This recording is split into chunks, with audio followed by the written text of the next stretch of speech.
రాజశ్యామల అమ్మవారు అంటారు. అంటే అమ్మవారి అనుగ్రహంతో, అంటే మనకు 9 రోజులు అమ్మవారిని 9 రకాలుగా మనం ఆరాధిస్తాం కదా, అది 9 శక్తులు. ఆ 9 శక్తులు అమ్మవారిని కాదు, అది ఆరాధించడం వల్ల ఆ 9 శక్తులు మన ఇంట్లో ఉండే స్త్రీమూర్తికి లభిస్తే ఆవిడ ఒక అమ్మవారి లాగా ఇంటినంతా కాపాడుకోగలదని ఈ నవరాత్రి దీక్ష మనకు చెప్పారు. అన్నపూర్ణాదేవి అంటే అన్నం పెట్టే దేవత. మన ఇంట్లో అన్నం పెట్టేది ఎవరు? స్త్రీయే కదా. అలాగే ఈరోజు దుర్గాదేవి. దుర్గా అంటే అర్థం ఏంటంటే భయంకరమైంది కాదు, దుఃఖం గమయతి.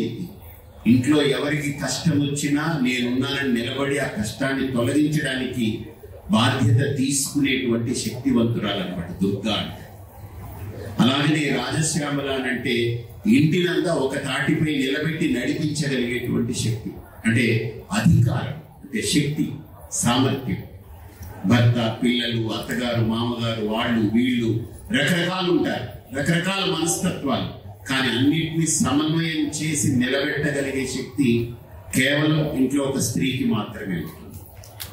ఇలా ఒక్కొక్క రోజు ఒక్కొక్క అమ్మవారి యొక్క శక్తిని మనం పొందాలని అమ్మవారిని ఆరాధిస్తూ ఉంటాం. ఆ అమ్మవారి ఆ శక్తిని అనుగ్రహిస్తే ఆ 9 శక్తులతో ఒక స్త్రీమూర్తి ఇంటిని ఎప్పుడు నవ వసంతంలాగా నిలబెట్టుకోగలరు.